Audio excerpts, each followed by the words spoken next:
en otro encuentro de este querido espacio intersindical, salud, trabajo y participación de los trabajadores. Hoy nos honra con la presencia un querido compañero, el doctor Héctor Recalde, abogado laboralista, conocido por todos nosotros, un compañero con mucha militancia en la defensa de la salud, los derechos de los trabajadores. Para nosotros es un honor. Quiero contarles que enseguida, cuando lo llamamos, inmediatamente buscó su agenda y agendó este encuentro. Hoy vamos a hablar de indemnización y de derechos laborales, especialmente para discutir que no es un problema de trabajadores formales, es un problema de la clase trabajadora, y eso debemos enfocarlo desde ahí. Es un tema de la clase trabajadora, no solo de trabajadores formales. Este conversatorio va a estar moderado por nuestro querido abogado laboralista Gastón Valente, que nos honra también, como siempre, su trabajo en la defensa de la clase trabajadora, y tenemos también la presencia de dos queridas abogadas, Marta Serafini y Adriana Rodríguez, que son muy queridas por el espacio y que siempre están aportando para seguir avanzando y construyendo otra historia. Así que bueno, te dejo, Gastón, gracias y que tengamos un buen encuentro. Bueno, gracias Lili, hola a todos y todas, y bueno, como bien dijiste, aquí nos honra la presencia del doctor Recalde. Voy a decir algo que nunca se dijo, que no necesita presentación, ¿no? Ya todos lo conocemos, a Héctor. Además me molestan las presentaciones, gracias Gastón. Me gusta que hablen bien de mí cuando yo no estoy, nada más. No, bueno, pero hay que recordar de que, bueno, es un abogado laboralista de muchos años de trayectoria, asesor sindical, y lo que tiene Héctor, que además de ser reconocido por sus pares, sus colegas, sus abogados laboralistas, que lo reconocemos como un gran abogado en la temática, es reconocido por los y las trabajadoras, que eso es importante, ¿no? Que siempre los verdaderos destinatarios de nuestra defensa como abogado, pues, cuando te reconocen, es realmente gratificante, y eso quiero decirlo. Y después, bueno, tal vez su mayor título que ha obtenido en los últimos años, como te escuché que lo dijiste, Héctor, en una charla pasada, fue que te hayan nombrado jefe de una mafia, como lo llaman los abogados laboralistas, y eso, bueno, el adversario honra a veces las posturas que uno toma, ¿no? Así que bueno, para no extendernos en prolegómenos, vamos al tema de hoy, es decir, en las últimas semanas ha trascendido proyectos de reforma laboral. Básicamente, si el tiempo nos alcanza, vamos a tratar de hablar sobre dos. Primero, un proyecto que presentaron diputados de la oposición, ¿no? Donde se plantea una reforma del régimen laboral, básicamente la eliminación de las indemnizaciones por despido y la creación de un fondo de garantía para pagar salarios mensuales en etapas en que el trabajador o la trabajadora pierde el empleo, ya sea por despido o incluso por renuncia, en donde se plantea que este es un modelo que busca crear empleo, siempre se usan los mismos argumentos, creación de empleo, baja de costos laborales, incluso se habla de la baja del gasto público, y donde aparentemente sería la reforma necesaria para salir de esta crisis económica en la que estamos y en donde no se crean empleos hace más de 10 años, dicen algunos sectores. Vamos a hablar un poco de eso, y después si nos queda un poquito de tiempo también decir algunas palabras sobre el proyecto de creación de comité mixto que impulsa el Poder Ejecutivo Nacional, bueno, que son, como dijo Lili recién, normativas que importan, para bien algunas, para mal otras, vamos a ver, al mundo laboral. Pero bueno, para no extendernos y aprovechar tu presencia, Héctor, simplemente resumo en breves palabras lo que consiste el proyecto para darte espacio a vos a ver qué opinión te merece. Es decir, el proyecto de ley que presentaron los diputados de la oposición es básicamente la creación de un seguro, un fondo similar a lo que existe hoy para el régimen de la construcción, pero que según el texto del proyecto al que accedimos va a estar administrado por la ANSES, sería un fideicomiso administrado por la ANSES, que se integraría con aportes del empleador. No está claro si el trabajador debe aportar o no. Hay sectores que dicen que solo se integra con aporte del empleador, pero la verdad que como está sujeto a la reglamentación, podría también ser financiado con aporte de los propios trabajadores, y esto vendría a suplir la indemnización por despido del artículo 45 de la Ley de Contrato de Trabajo, que serían salarios que se pagarían al trabajador cuando, como dijimos, pierde el empleo, pero no sería en forma indefinida, sino que cada mes que percibe el trabajador equivale a un año de antigüedad. Si vos tenés 5 años de antigüedad de empleo, tendrás 5 salarios y no más. Esto se presenta como un modelo innovador, el modelo mochila argentina se lo llamó, y donde se dice de algún sector empresario que los únicos que se oponen a este proyecto somos los abogados laboralistas. Escuché decir, hay un empresario que incluso hasta los propios trabajadores lo están pidiendo. Bueno, nos gustaría un poco conocer tu opinión, Héctor, al respecto. Bueno, como diría Woody Allen, estoy a favor de los que están en contra. Esto nos trae añoranzas de las antiguas AFJP. Y yo creo que este sistema se podría llamar cuentas de ahorro y capitalización asegurada, o sea, CACA, en las siglas para los trabajadores, ¿no? Hay escollos constitucionales frente a esto.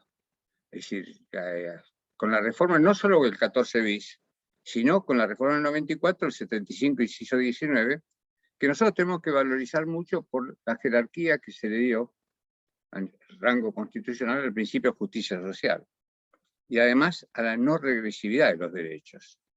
Es decir, el 75, inciso 19, habla de la progresividad de los derechos. O sea, cualquier norma que retrotraiga, haga retroceder a los trabajadores y trabajadoras. Voy a hablar de trabajadores porque la Real Academia me apoya para hacerlo así genérico, ¿no? En sus derechos sería inconstitucional. Pero además también quiero defender al buen empleador. Fíjense qué salto cualitativo en mi conducta de tantos años. Voy a defender a los empleadores buenos, que los hay.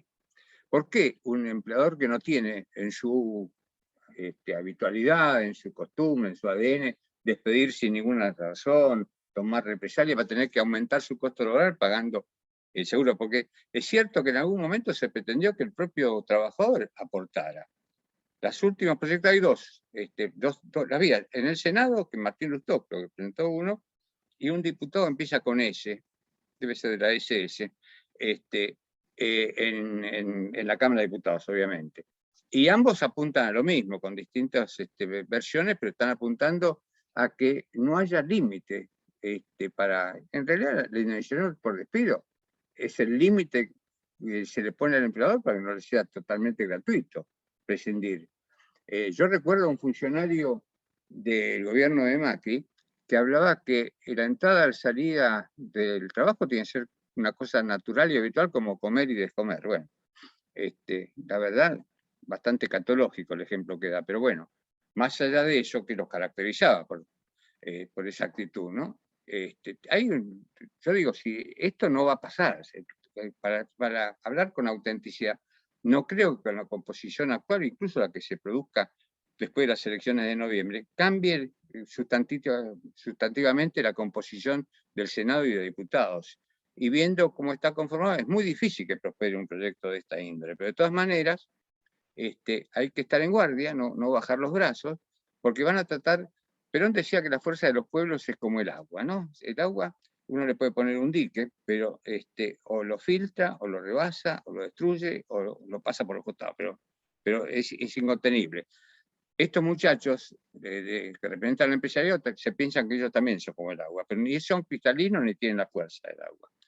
Entonces, pensando aún que no va a prosperar, hay que plantear las cuestiones, porque tal vez quieran penetrar de otras maneras. Por ejemplo, hoy leía no me acuerdo que, si en La Nación, en Clarín, que hay un proyecto para establecer diferenciaciones a los trabajadores de las pequeñas y medianas empresas, que ya varias veces se anunció esto. Entonces lo que uno alza es el principio de igualdad. Es decir, nosotros podemos distinguir entre los distintos, pero no entre los iguales. No hay trabajadores pequeños, trabajadores medianos y trabajadores grandes, son todos iguales. Entonces sería inconstitucional, y sí, y convencido de que no va a salir, pero de todas maneras estoy prometiendo que al día siguiente planteo una cuestión de inconstitucionalidad, como haríamos todos nosotros y nosotras, que somos abogados laboristas, que defendemos trabajadores por una opción personal.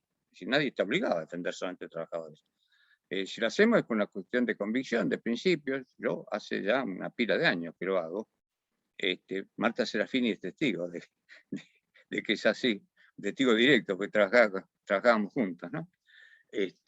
Así que hay que estar, digamos, nada más que atentos por dónde viene el disparo, para tratar de persuadir incluso a los que no estén convencidos, porque la compañía recién decía que los propios tienen unas dudas con los comités de higiene y seguridad. Bueno, vale la pena el esfuerzo de dialogar y hacerlo amablemente, cordialmente, con el que piensa distinto. Pero cuando digo amablemente me acuerdo de esa milonga que cantaba Edmundo Rivero, que amablemente le encajó 34 puñaladas. No se trata de eso, ¿no? Amablemente en serio. Y los comités de higiene y seguridad mixta, si ya tenemos ejemplos prácticos que están funcionando y funcionando bien, esta resistencia me hace acordar a los chicos que en la primaria se tapaban el cuaderno y te decían no te copies. Bueno, copiemos lo bueno. Y si están funcionando y funcionan bien, también, insisto, le conviene al empresario que existan estos comités. Lo que me falta, la verdad que creo que tendría que tener más contundencia, porque hay un principio jurídico universal que dice que no hay obligación sin sanción. El Código Penal nos recomienda que no maten. Dice, al que comete un homicidio le corresponde de 8 a 25 años de prisión. Bueno, hay que estar atento con las sanciones. Me pasó un poco con la ley de teletrabajo, que alegremente, incluso aún hoy, hay un artículo que dice con la conformidad del trabajador. Me parece que en el siglo XXI hablar de la conformidad del trabajador, así aislado, solito, con su empleador, es negar la existencia del derecho del trabajo. Esa conformidad tiene que estar acompañada por el rol sindical y el rol del Estado, si no, no es válido. O sea, hay que estar, digamos, al mejor cazador se le escapa la liebre. Yo suelo hacer autocrítica también, porque todavía nos rigen 20 leyes de la dictadura cívico-militar, por ejemplo. Y bueno, a pesar del empeño, tampoco vamos a flagelarnos. Hicimos empeño, presentamos montones de proyectos y no lo hemos logrado, como la reducción de la jornada de trabajo. Tenemos una jornada que aumenta los accidentes.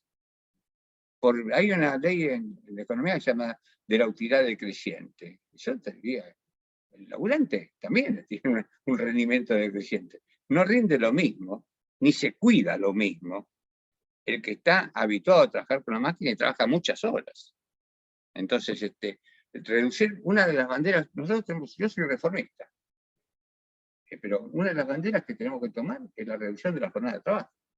Y yo lo propuse cuando era diputado. Fui 12 años diputado, 10 presidente de la Comisión de Trabajo, en los últimos años presidente del bloque. Reducir de 48 a 45 horas. Va a cumplir 100 años la ley de jornada, de 1929. Entonces, y no lo logré, de 48 a 45, hay muchas compañeras y compañeros que están trabajando 9 horas por día durante 5 días por semana. Entonces, hay que analizar qué es lo que nos pasa. Incluso, nosotros salimos de la legislación, apenas llegó la dictadura cívico-militar, derogó 27 artículos y modificó 99. Todos en contra del trabajador, salvo uno solo, que era a favor del trabajador, pero no en contra de su empleador, sino para poner límites al pacto de cuota libre de ustedes, los abogados laboralistas. Y la descalificación de los abogados laboralistas me hace acordar a algo que en Estados Unidos, una metodología de discusión, que en Estados Unidos se llama la defensa canalla. No tiene nada que ver con la hinchada de Rosario Central. La defensa canalla constituye en cuestionar al interlocutor para no discutir el pensamiento. Entonces no hay que entrar en el juego. Es decir, más allá de las medallitas que nos ponen como líder de la mafia, etcétera, etcétera, hay que seguir de largo y plantear el fondo de la cuestión. Y van a venir por, bueno, la mochila, esta de Karagoyan fue el que puso, y la mochila, siempre digo, la mochila la tiene el laburante en la espalda, cuando trabajan jornadas extensas. O sea, no quiero ser larguero porque además no me gusta ser larguero, prefiero el coloquio. Héctor, te voy, disculpa que te interrumpa, ahí dijiste cosas importantes y, por ejemplo, te escuché también en algunas redes decir, para hacer este proyecto habría que reformar la Constitución. Pues yo creo que acá se le da una argumentación de que la indemnización por despido es solo reparadora nada más, ¿no? Y nosotros sabemos que la ley de contrato de trabajo reguló así la protección contra el despido arbitrario, y nos ponen a los abogados laboralistas como que somos los principales interesados del litigio, cuando los abogados laboralistas hemos defendido la nulidad de los despidos arbitrarios, si no hay indemnización, incluso hemos forzado jurisprudencia en la Corte para nulificar los despidos arbitrarios. Pero ahí es importante también resaltar, que vos lo dijiste bien, esto de funcionario del gobierno anterior que hablaba de comer y descomer, que el saliente presidente de la Corte, en un fallo de hace unos meses, fallo Camino, habló de la facultad constitucional de la empleadora de despedir sin causa. Lo dijo un juez de la Corte en un fallo, ¿no? Entonces, esto lo estaba, digo, parece que se trabaja en tándem, se presenta un proyecto, los medios publican una cosa, los jueces sacan otra, lo de la Corte. Bueno, digamos que las visitas a Olivos de los jueces son públicas y notorias, cuando en Olivos habitaba Macri. Tampoco, decía, hay un viejo dicho que dice, los jueces nacieron para fallar. Y yo me tengo que cuidar de decir eso porque mi mujer es camarista, después no puedo volver a casa, ¿no? Pero ahí entonces son rebatibles todas esas son artimañas jurídicas. Nosotros sabemos, los abogados, que uno puede defender cualquier proyecto buscando una argumentación, siempre se puede encontrar, aunque sea trucha la argumentación, pero bueno, uno lo ve en los juicios. Pero además lo que digo es que no tenemos que achicarnos en el sentido de estar a la defensiva. Tenemos que estar adelante, marchando, incluso marcando la utopía, porque además los trabajadores y las trabajadoras necesitan voces que les den esperanza en este momento. Es decir, no nos olvidemos de lo que venimos sufriendo todos con la pandemia. Una pandemia, yo desde mi posición partidaria digo que es una pandemia antiperonista, pero no sé que es una pandemia antipopular, porque nos obligó a hacer, y nos sigue obligando, todo lo contraindicado de lo que uno quisiera hacer. Nosotros no podemos manifestarnos en las calles, yo el 17 de octubre voy a estar en Plaza de Mayo, pandemia o no pandemia, ¿no? Pero nos obliga a no manifestarnos en las calles de nuestras ciudades, de nuestros pueblos, nos obliga a no abrazarnos con las compañeras y los compañeros, pero la pandemia pasa, está pasando. Por eso digo que hay que generar un poco de esperanza, porque, digamos, uno ve a las compañeras y los compañeros con bastante abatimiento, pensemos que en las últimas elecciones hubo 4 millones de personas que no fueron a votar. Entonces, en vez de cuestionarlo porque no fueron, hay que tratar, supongo que los que están militando políticamente, partidariamente, lo están haciendo, las razones que tuvieron para no ir. Entonces, y ojalá eso, yo soy muy prudente con las expectativas de futuro eleccionarias, lo quiero decir con toda sinceridad. Me parece que falta un poco más de militancia, de sembrar las esperanzas en el futuro, porque sin esperanza, ¿para qué va a militar uno? Entonces, pensando en la necesidad de transformar realidades, y con signo positivo, como la utopía, vos vas caminando hacia la utopía, no, parece que nunca llegás, pero en el camino vas jalonando ventajas, mejoras, algunas condiciones que favorezcan la vida de las mujeres y las mujeres que habitan en nuestra patria. Entonces, esto es lo que yo trato de evitar y hacerlo. En cuanto espacio tengo, lo voy planteando, sin desconocer la realidad. Con la realidad, pues a cualquier cosa menos ignorarla. Y la otra cosa que estos espacios son muy útiles es difundir información.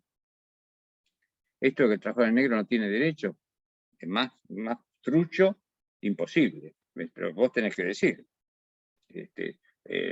Por ejemplo, yo había planteado, ¿por qué no se da subsidio por desempleo a un trabajador en negro? Vamos a decir coloquialmente, ¿no? Un trabajador en negro que fue despedido. Basta que haga una declaración jurada para evitar el fraude. Fernández Llanotti, yo hice un posgrado donde yo trabajo hace muchísimas pilas de años, me dijo, si alguna vez sos legislador, fíjate, hace 60 años me lo dijo, pero si alguna vez sos legislador y un proyecto tuyo sale como ley, inmediatamente fíjate que haya una ley antifraudes a ese derecho que consagraste. O sea, la simulación y el fraude es moneda corriente. Entonces hay que avanzar. Yo recuerdo la reparación integral, que no existía. Yo me animé a plantear hace muchísimos años a un compañero que trabajaba en una textil, manufactura granera argentina. Se había cortado una parte pequeñita del dedo índice de la mano izquierda. Entonces la tabla de la 91-88 le daba a nivel de hoy 3.000 pesos, 5.000 pesos. Entonces le expliqué la posibilidad de plantear la reparación integral, cosa que no estaba legislada.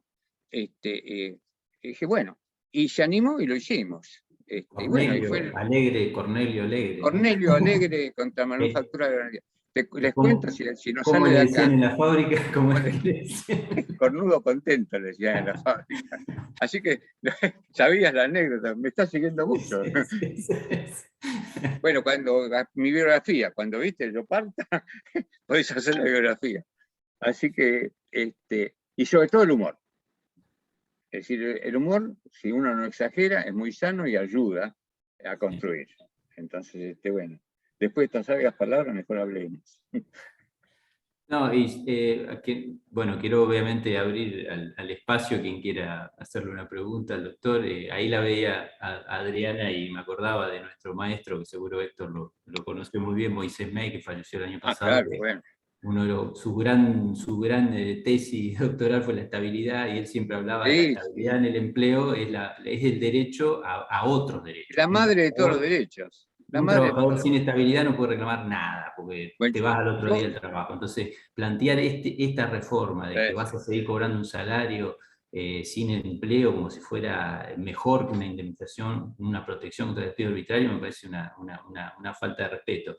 Y además, digo, llevándolo a la práctica, yo hoy pensaba, ¿qué hubiera pasado si hubiéramos tenido este proyecto de ley en la pandemia? ¿No? Supongamos, empezar la pandemia, todos los empleadores hubieran despedido, como pasó en Estados Unidos, que 40 millones de personas perdieron su desempleo, con lo cual tuvimos una pandemia de 15, 16, 18 meses, ¿cuánto llevamos? Para tener sueldo todos esos meses vos necesitas tener 18 años de antigüedad. ¿Quiénes tienen 18 años de antigüedad para tener 18 meses de sueldo? Así que eso es lo que hay que poner en un escenario, que estos proyectos en la crisis lo que hacen es justamente acelerar el desempleo, acelerar la informalidad, y se proponen siempre como el gran escollo para la creación de empleo, cosa que no ocurrió porque en nuestro país se duplicaron los puestos formales del 2004 al 2015 y con el mismo régimen laboral que tenemos. Sí, como diría Bill Clinton, es la economía, ¿no? La que crea o destruye empleo. Él decía, la economía es estúpida, nosotros fuimos muy bien educados, no decimos esas cosas. Pero bueno, lo único que puede hacer el derecho al trabajo es trabajar solidariamente con la distribución del empleo que existe a través de la regulación de la jornada. Otra cosa no hay. O sea que yo hice un cálculo. Si nosotros tenemos 6,5 millones de personas que están trabajando en la actividad privada en relación de dependencia. Si cada uno de ellos bajara una hora su jornada, estaríamos distribuyendo empleo entre 900.000 personas que no lo tienen. No es poca cosa. Entonces, estas son cuestiones para plantear, para ir para adelante, ¿no?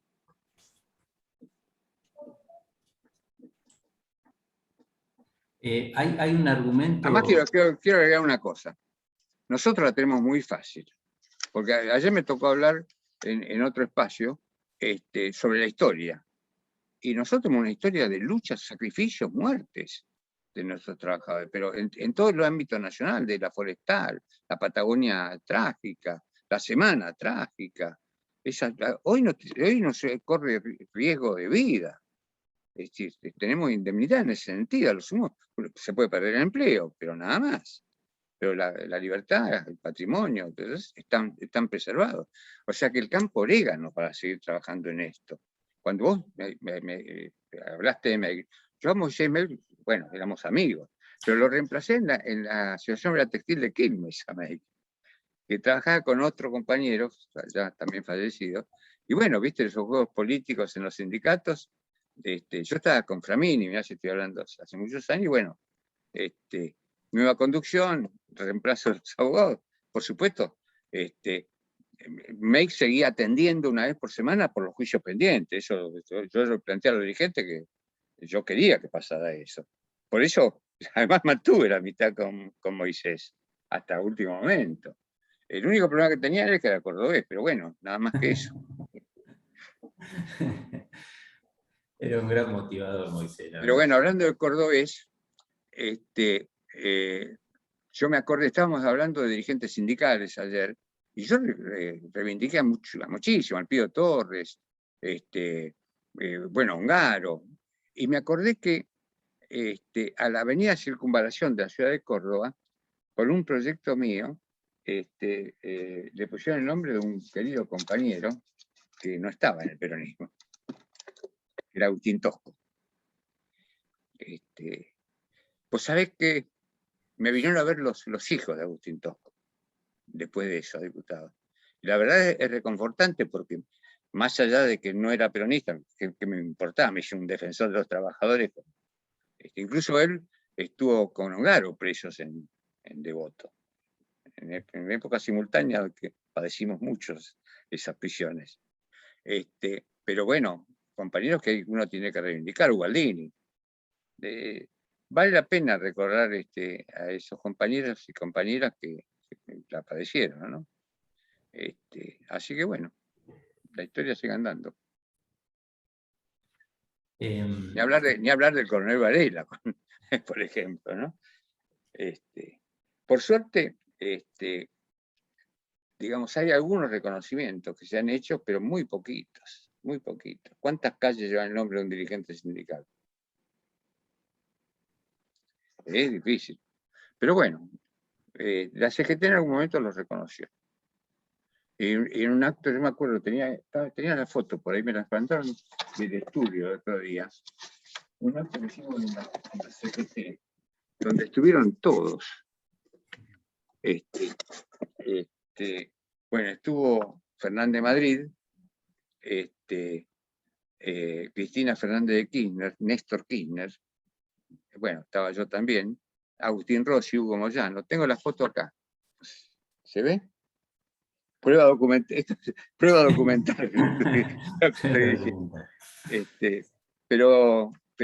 bueno, la historia continúa, así que hay que ponerse las pilas y seguir, ¿no?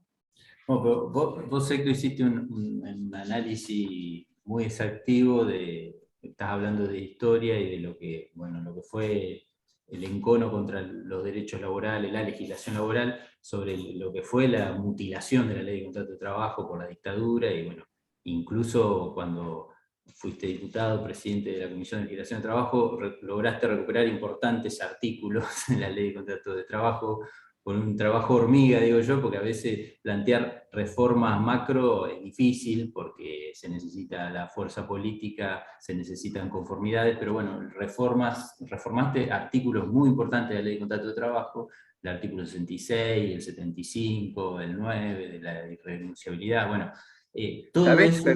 Fernández Madrid, ¿sabés cuál decía el más importante de todos? El 12. Entonces, La irrenunciabilidad. la irrenunciabilidad, tal cual. Y le agregué 3 palabritas, como viste, nada más. Contrato de trabajo. Al revés de lo que dicen los yanquis, que hay 3 palabritas, dicen los yanquis, que hicieron grande a Norteamérica. Queda usted despedido. Sí. Vos mencionaste hoy al comienzo del consentimiento que tiene la ley de teletrabajo, porque dijiste que es medio volver, y a nosotros eso también nos hizo un poco de ruido cuando se modificó todo el procedimiento de comisiones médicas, donde se vuelve a revitalizar el consentimiento del trabajador para firmar un acuerdo como una verdad absoluta, y sabemos lo que eso se presenta como algo de avanzada de la libertad individual, y sabemos lo que es la libertad individual de un trabajador que está accidentado, coaccionado por las necesidades laborales y qué libertad puede tener ese trabajador si no Claro. está apoyado por una organización colectiva, por un asesoramiento debido. Además, además de ser inconstitucional, es muy difícil de practicar aún siendo constitucional. La hipótesis, hay 17 distritos en nuestro país, con la extensión geográfica que tiene nuestro país, que tienen una sola comisión médica. Córdoba creo que tiene 6. Fíjate la magnitud. O sea que, obviamente, yo no sé cómo no se logró todavía que se derogue. Como también en la indemnización por despido que estamos defendiendo frente a todo lo que viene, digamos que nos quedamos cortos. Sí. Esto es como autocrítica. Yo lo planteé en su momento, lo discutí en el bloque. Yo he llegado a votar en contra de mi bloque, por supuesto haciendo todos los deberes, ofreciendo todo lo que hay que ofrecer, con el tema de la ley de riesgo de trabajo. Planteé mi propio proyecto, porque me pareció una revisión. Pero la indemnización por despido, históricamente, comienza con medio año de sueldo por año de servicio, fracción mayor de 3 meses. Y el mínimo era 1 mes. Cuando Perón duplica todas las indemnizaciones, que pasa a ser 1 mes por la de hora, 1 mes por año, la mínima eran 2 meses. Terminaron con la mínima. Es 1 mes hoy. No hay más indemnización mínima. Bueno, ¿por qué? ¿Por qué esa concesión al empresariado? Eso es una regresión. A nivel de hoy, uno podría llegar a plantear la inconstitucionalidad. Pero bueno, son peleas que hay que dar.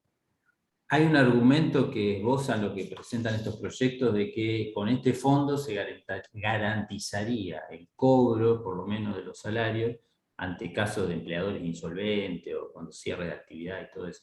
Y yo estaba recordando, no sé, vos me corregirás, hubo una ley que se dictó en la década del 80 que nunca se reglamentó, la 23472, que creaba el Fondo de Garantía de Créditos Laborales. Yo la Claro. chequeé, todavía está vigente esa ley, pero Sí. nunca se reglamentó, nunca se No, puso pero en el tema, contraten un seguro, muchachos. Claro, ¿Listo? por eso digo, si queremos garantizar, podemos crear incluso un fondo de garantía como tiene el sistema de Claro. trabajo, pero no eliminemos la indemnización por despido. Pero por supuesto, insisto, ahora, ese fondo de garantía incluso tendría que ser voluntario, no obligatorio. ¿Por qué el empleador va a pagar un fondo de garantía si no despide porque sí? A lo mejor le conviene más no pagar ese fondo. Ahí elige, por eso digo voluntario.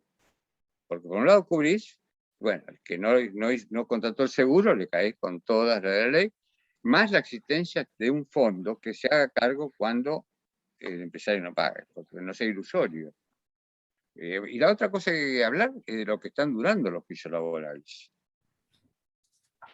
Ese viejo dicho, justicia lenta no es justicia, es muy fácil de aplicar. Y ojo, no es una crítica a los jueces, esos juezas laborales. Queremos más juzgados. En la capital federal tenemos 80, que sean 160. De paso creas empleo. Sí. Discúlpame, Gastón. Sí, sí. Hola, ¿cómo les va, compañeros, compañeras? Marisa de Suteba. Hola, Marisa. ¿Qué tal? Encantada. Con este tema que están justamente volviendo a tomar, del tema de los fondos y del proyecto de ley, una duda que quería preguntarles, que tenía que ver con esto que estaban hablando. Ahí dice que los fondos estos se van a ser puestos, digamos, por los empleadores, ¿no? Con esta duda de que no queda muy claro, no termina de quedar claro cómo va a ser este fondo, si es solo de los empleadores o los trabajadores también y demás, pero creando este fondo en el ANSES, ¿no? Con la duda de que quizás algunos de los empleadores, ya conocemos que no son muy habitués de pagar o de aportar, y después terminen despidiendo a trabajadores y termina el Estado teniendo que pagar quizás esos sueldos, ¿no? Porque no lo vamos a llamar indemnización, ¿no? Digamos, esto también puede quedar abierto, digamos, es una duda que yo tenía, que no estaba claro tampoco, digamos, no está demasiado claro, ¿no? Si los empleadores no aportan a este fondo, ¿quién va a terminar pagando a ese trabajador que esa empresa despide, ¿no? ¿Será el Estado, ya que va a ser un fondo del ANSES? Sí, ahí el proyecto El proyecto lo pone al Estado como garantía, y esto es volver a socializar el riesgo, ¿no? Es decir, que los empleadores que tienen que hacerse cargo transfieren esa obligación a que se haga cargo el Estado. Eso que bien preguntaba Marisa, es así, es un fondo que obviamente el empleador que no aporte, luego el Estado tendrá que cobrar compulsivamente, pero como lo mencionaba ahí Héctor recién al comienzo, hablan de bajar costo laboral, pero ahí ya se prevé un nuevo aporte, ¿no? Para los empleadores. Vos decís, para los buenos empleadores tienen que aportar a un nuevo fondo. Entonces, el empleador que no quiere despedir es aumentarle el costo. Ahora, el que quiere despedir y pagar menos, sí, se le va a reducir el costo. Pero los buenos empleadores tienen un nuevo aporte que hacer este fondo. Y después otra cuestión que yo también digo, no soy defensor de esa postura de la meritocracia, pero todos los grandes defensores de la meritocracia, acá no advierten que un buen o un mal trabajador cobran lo mismo. Es decir, un trabajador roba y lo echan y va a cobrar el sueldo, y un trabajador que impecablemente tiene una excelente conducta y es despedido sin causa, va a cobrar lo mismo. Entonces, no hay acá ninguna diferenciación en el desempeño, que como dice el convenio de OIT 158, la segregación del puesto de trabajo que tenga que ver con la causa, con una conducta imputable al trabajador, no que sea un despido, el despido libre, como pretende reconocer el juez de la Corte Rosencrantz, la facultad de despedir sin causa. No existe la facultad de despedir sin causa. El despido es un acto ilícito y debe ser indemnizado.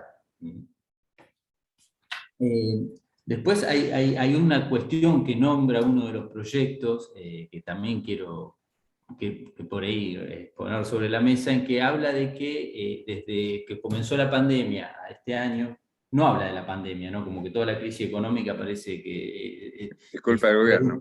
Contra el gobierno. Dice que se perdieron 125.000 puestos de trabajo, de marzo del 2020 a marzo del 2021, sin mencionar la pandemia. Yo lo que quiero recordar es que en el gobierno anterior se perdieron 240.000. 250.000. Sin pandemia, sin pandemia. No, ¿cómo sin pandemia? La pandemia era el gobierno. La pandemia fue el gobierno. Entonces, y también recordarle que el gobierno anterior quiso instaurar un proyecto parecido mediante la negociación colectiva, el fondo de CES instrumentado con la negociación colectiva, que el pueblo le dijo no en las calles en el 2017 y no en las urnas en el 2019. Entonces, ¿por qué insistir con un nuevo proyecto que ya fue rechazado por la sociedad? Claro. Ahora que hablaste de eso, quiero recordar que a fines de 2017 sancionan la reforma previsional. La reacción popular fue tan intensa que el proyecto que ya estaba presentado en el Senado, lo tenía Federico Pinedo presentado, se paró por la reacción popular. Claro, nuestras jubiladas y jubilados pagaron el costo, se perdió un 20% del poder adquisitivo, pero frenó la reforma laboral que estaba en el Senado. O sea, ¿esto qué quiere decir? Que la reforma fue parada por la manifestación popular del pueblo, obviamente, la manifestación popular. No voy a entrar en la redundancia, es del pueblo que se manifiesta. Permiso, Gastón. Sí. Digo, los que estuvimos en ese momento, una fuerte represión en la calle cuando fue lo de la reforma laboral en Congreso, muy fuerte, con mucho impacto. No, yo le quería preguntar al compañero Recalde, porque usted estuvo, digamos, en los dos lados, digamos, como abogado laboralista, como trabajador de la justicia y también como diputado. Entonces, ¿qué nos puede decir esto de, digamos, el lazo fuerte que debemos tener los trabajadores con nuestros compañeros diputados? Y la prueba está en el proyecto de comité mixto, que en un encuentro, tanto Walter Correa como el compañero Hugo Yasky levantaron nuestro proyecto, ¿se acuerdan? Y dijo, esto va a ser ley. Bueno, hoy lo tenemos, no exactamente, pero bueno, se agendó y va a estar en el Congreso. Entonces, esto de que no me importa quién está diputado, son todos lo mismo, cobran mucho, tienen vacaciones, yo sigo laburando. Esto que está tan enraigado en nuestros compañeros, como si hubiera un divorcio entre los que están dentro del Congreso y nosotros. Porque esto la derecha lo trabaja, socava, y de pronto yo muchas veces sé que se vota, hemos votado y no hemos votado proyectos sino personas. Y entonces esto es complicado, o eslogan, ¿no? Yo ayer miraba el debate, lo vi poquito porque la verdad que uno cuida la salud mental a esta altura de la vida, y bueno, había uno que hablaba eslogan, libertad, fuera los políticos, quememos todo más o menos. Entonces, bueno, ¿cuál es, qué reflexión nos puede hacer, compañero? Yo diría que hay que separar la paja del trigo, porque la locura de Milei es una, pero no hay miles de Milei. Entonces, cuando yo creo que tenemos buenos, sobre todo defensores de trabajadores en la Cámara de Diputados, hay muy buenos. Vanessa Sile, Hugo Yasky, Carlos, el cordobés, Walter Correa. Bueno, hay una serie de compañeros que no son todos los que uno históricamente... Mónica Macha. Mónica Macha, sí, me voy a quedar corto nombrando, son mucho más, por eso soy enemigo de nombrar porque uno se olvida, obviamente Mónica Macha. Y es más, Patricia Mooney de SADOP. Patricia de SADOP, sí. Patricia de SADOP. Bueno, no quiero ser injusto con las compañeros que me olvido. La verdad que mi memoria no es tan fiel como hace unos años, pero bueno. Pero hay que sostenerlo, apoyarlo, porque están por el camino correcto, con las dificultades obvias. Porque no es fácil conseguir sanciones en leyes. Yo hice el informe parlamentario, ustedes buscan, yo presenté 943 proyectos de ley. Y habré conseguido 44. Así que muy poquito, pero bueno. Uno entiende que son muchas comisiones, hay creo 47 comisiones con temas varios. Es difícil conseguir que el Parlamento, porque después se aprueban diputados y va a Senado y pierde Estado parlamentario, mejor o al revés. Entonces, la militancia es lo mejor, y la participación y la información. Entonces, si nosotros alimentamos la desconfianza en los dirigentes sindicales y en los diputados que representan nuestro espacio, los debilitamos. Entonces, uno la crítica, incluso muchas veces el fuego amigo tiene que ser hacia adentro, no es ponerlo ante la sociedad. Yo tengo bastante autocrítica para hacer, pero trato de no disparar hacia el colega, ¿no? En ese sentido me cuido. No dejo de decir lo que tengo que decir, pero en ámbitos propios. Así que, además, políticamente, bueno, para mí la conducción, lo confieso siempre, es Cristina Fernández de Kirchner. Y yo la veo bien aguerrida, con buenos conocimientos. Eso de los funcionarios que no funcionan fue una especie de mirada hacia adentro, las cosas que hay que corregir. La carta que ella publicó ahora un mes, se la publicó Nación completa, yo la tengo con una especie de Biblia laica en mi escritorio, es muy señera, bueno, esa es mi posición, ¿no? Tal cual. Y además lo importante es que hay mucha más participación de las mujeres, con todos los inconvenientes que tiene la mujer para participar, que son mayores que los que tienen los hombres, ¿no? Esto también hay que reconocerlo. Pues esa igualdad es una utopía, no existe tal como uno quisiera, por mis razones, ¿no?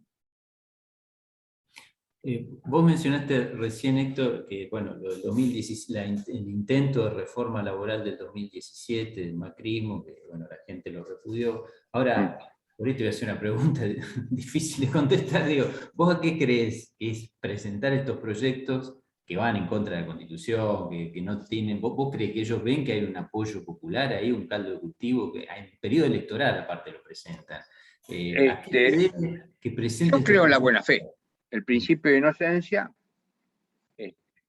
pero a lo mejor lo hacen para fidelizar su propio espacio. Y otro lo hará con buena intención, pensando que disminuir, por ejemplo, las indemnizaciones por despido favorece la creación de empleo. Andá a saber qué pasa por su cabecita loca, ¿no? Pero no quiero ser, digamos, tan segmentario. Es decir, los otros son los malos, nosotros somos los buenos, ¿no? Puede ser.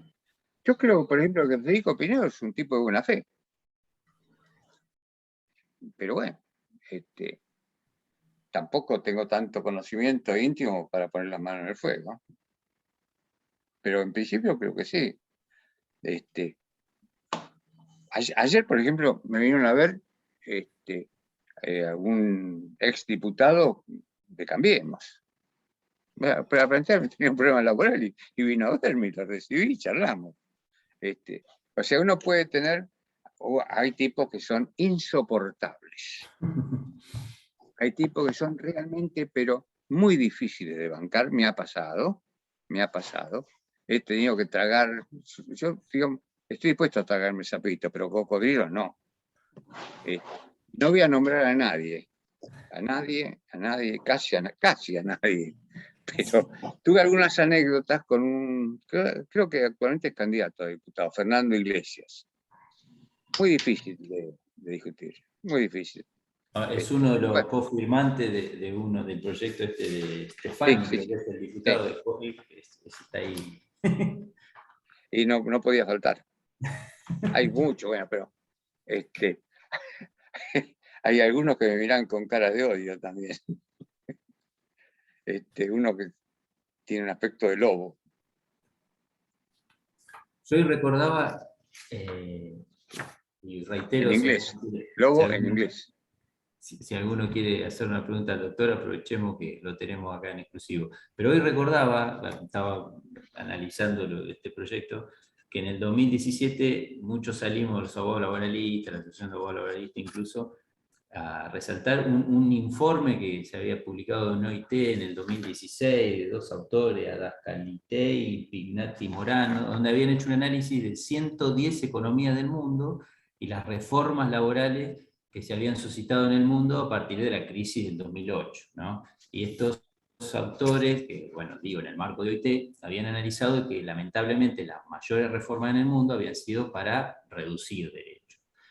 Y llegaron a dos conclusiones importantes, que dice, las reformas para reducir derechos en periodos donde no hay crecimiento económico se traduce en desocupación e informalidad, ¿no? Primera conclusión. Y la otra conclusión es que no hay una relación directa entre derecho laboral rígido y creación de empleo. Es decir, pasa por otra cosa la creación de empleo. Entonces, digo, porque nos citan como un gran argumento modelo austríaco. Bueno, pero antes de ir al modelo austríaco tenemos un informe que engloba 110 países. ¿Por qué no usamos eso? ¿Por qué no usamos que es de los organismos internacionales que analizaron todas las reformas laborales que se hicieron? Digo, en el fondo también es una falta, un insulto a la inteligencia. Nos presentan un proyecto, pero los argumentos son muy livianos. Eso llama a buscar argumentación para defender la tesis, ¿no es cierto? Porque lo de Austria yo le podría contestar con un dicho muy nuestro, que es una golondrina no hace verano, ¿no? Pero además, Argentina es el ejemplo viviente de lo que vos estás diciendo. 1989, 1990, la desocupación estaba entre el 6 y el 8%. Con lo que llamaban las nuevas modalidades de contratación, los contratos basura, etcétera, etcétera, de los 90. En el 95 la desocupación trepó al 18%. Y vos tenés la misma legislación laboral desde ponerle 1945, si querés ir más lejos, y con todos los vaivenes de la economía. Por eso la frase de Clinton viene adecuada. Quien quiera oír, que oiga, ¿no? Como decía Evita. Y que no quiera oír, bueno, lo vamos a ver en la realidad. Y sobre todo, insisto, la información es poder. Entonces, sería bueno que todos los compañeros y compañeras que tienen responsabilidades sindicales, que tienen responsabilidades legislativas, porque los que tienen responsabilidades legislativas que legislen. Primera obligación. Ayer lo hablábamos también con algunos diputados actuales. Es decir, la primera misión del legislador es legislar. A muchos no se ocupan de legislar, ojo. Están ahí por una cuestión política, partidaria, filosófica, lo que sea, pero viejo laburar de legislador también. Lo otro es sagrado. Pero vamos a rondar siempre sobre lo mismo. participación e información son dos ejes de construcción ineludibles. Sí, muy importante lo de la estadística que acabas de marcar, pues yo también la estuve revisando sobre qué pasó en nuestro país, el reflejo de esto que hablábamos, ¿no?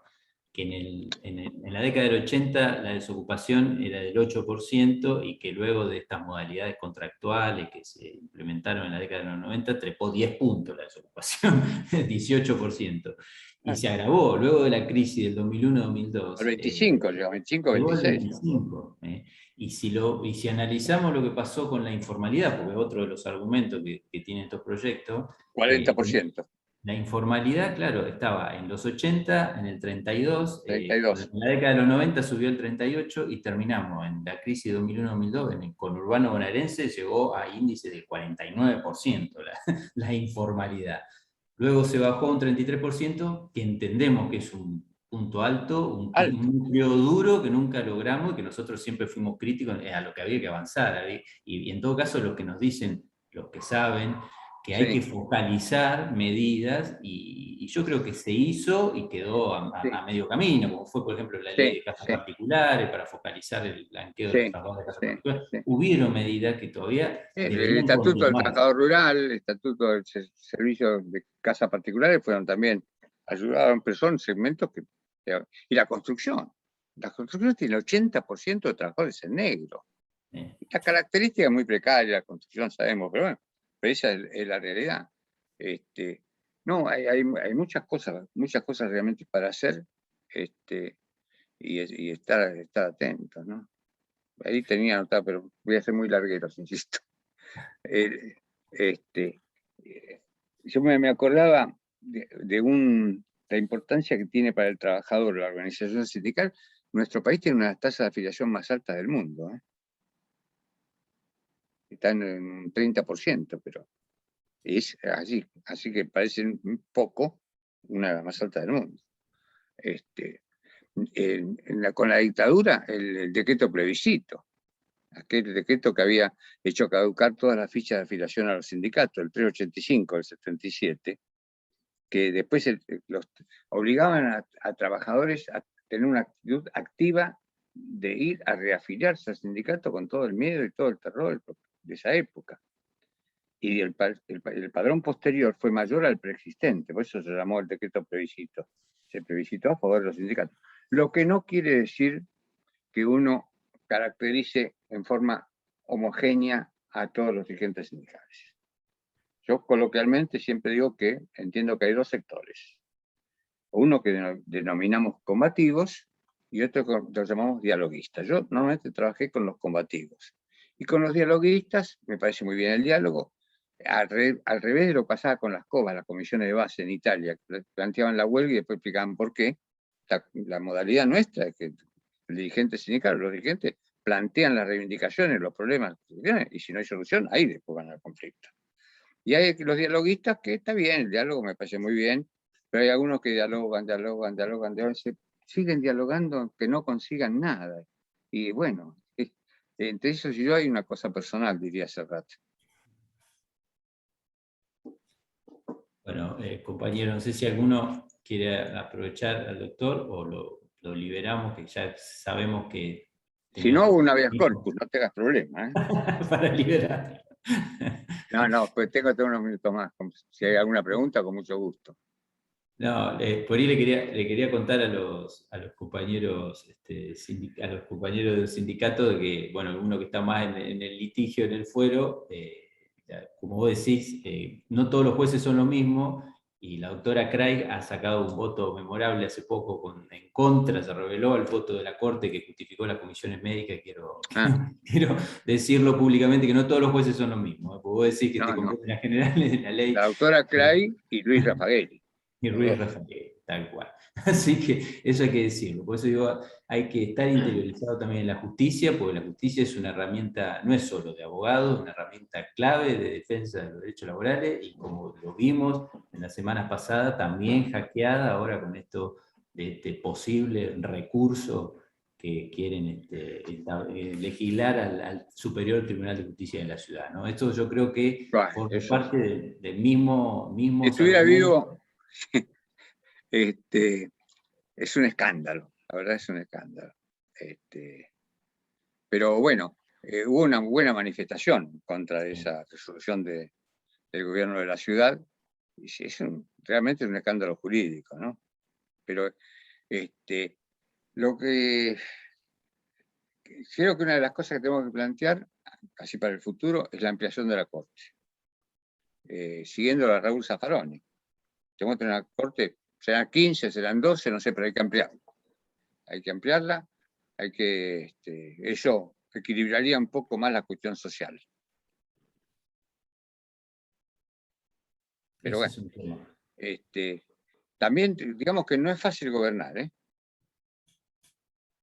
Pues tenemos una oposición que a veces se pone en una actitud negacionista de todo, obstruye todo por cuestiones electoralistas, nada más. Y la cuestión social es alguna de las que más cuesta, ¿no? Porque afecta realmente intereses del sector donde más o menos tiene apoyo el sector, la oposición parlamentaria, ¿no? No son complacientes con quienes los apoyan, más allá de que sea buena o mala. Bueno, lo hemos visto con la falta de quórum para el etiquetado y todo eso que han hecho. Mezclan las cosas, ¿no? Pero son los artilugios parlamentarios, lamentablemente. Es un mal sistema, pero no conozco otro mejor. ¿Podría hacer un comentario? Sí. Soy de La Pampa, bueno, agradeciéndole al doctor Recalde. Digo, hay una disputa, una batalla cultural muy grande aún dentro de los sectores políticos afines también con respecto a las leyes y a la legislación. La Pampa, por ejemplo, es una de las pocas provincias que no adhirió a la última modificación de la ley de riesgo de trabajo. Y sin embargo, en los sectores políticos nos vuelven a preguntar porque el sector empresario sigue presionando en que la Cámara adhiera a esa ley y siguen poniendo el eje, incluso ahora le comentaba por privado, con esto de la ley de indemnización, la Cámara de Comercio local insiste en que a pesar de que se aumentó el consumo y que van muy bien, el problema es la litigiosidad y el costo laboral. Entonces, yo lo que pregunto es cómo no es posible difundir más claramente, a pesar de toda esa andanada de los medios, por ejemplo esto, ¿no? De que esa última reforma que entró en la época del macrismo tiene todos los visos para declararla inconstitucional, por un lado, para dejar tranquilo de algún modo a los gobiernos y a la clase, a los dirigentes políticos, que no sirve de nada adherir a esa ley, que además perjudica muchísimo a los y las trabajadoras. Y por otro lado, el tema digamos, del control, cómo lo ve, digamos, si hay una forma, un vericueto, no solo legislativo, sino de cumplimiento de las leyes en cuanto a los trabajadores, incluso los registrados, sometidos a un montón de condiciones de trabajo que digamos, claramente incumplen leyes laborales. O sea, hay muy pocos inspectores, muy poco, digo, ¿dónde se puede poner el ojo para evitar esa explotación que se hace y generalmente de empresas más grandes, ¿no? Y la otra es el empleo, digamos, terciarizado, no registrado, que usted lo dijo en el tema, por ejemplo, de la construcción. Hay muchos caminos. Uno es el rol del Estado en vigilar, porque hay un divorcio, como usted bien dice, hay un divorcio entre la norma y la realidad. Si no, no habría tanto trabajo no registrado.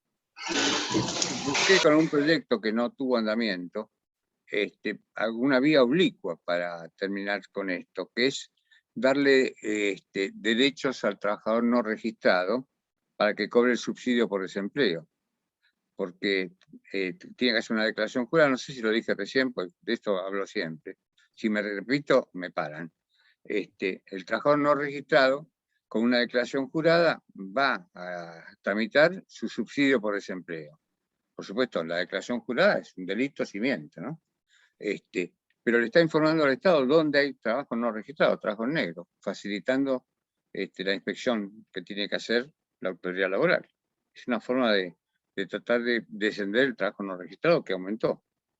Siempre existió, pero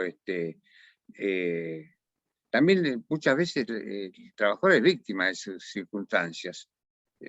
Uno sabe que existen muchos trabajadores que aunque le estén violando un derecho, no reclaman porque tienen miedo al despido. Entonces ahí el rol del sindicato es muy importante. Por eso la vía oblicua, que no sea la víctima la que reclame, sino su organización sindical, es una forma de tutelarlo, de protegerlo. Pero bueno, es muy indigno que un trabajador que tiene violado el derecho no lo reclame.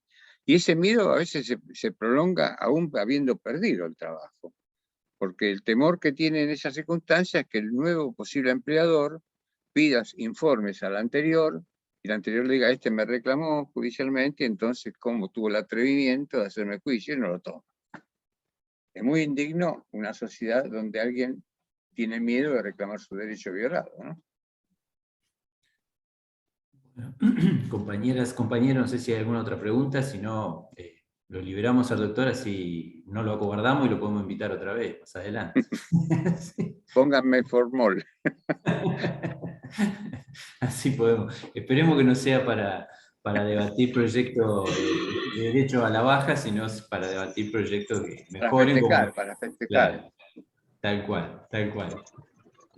Bueno, si no tenemos...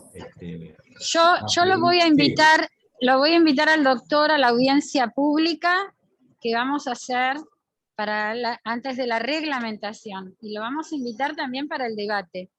¿Cómo debemos reglamentar la ley de comité mixto? Me parece, doctor, que bueno, usted ¿Cómo no?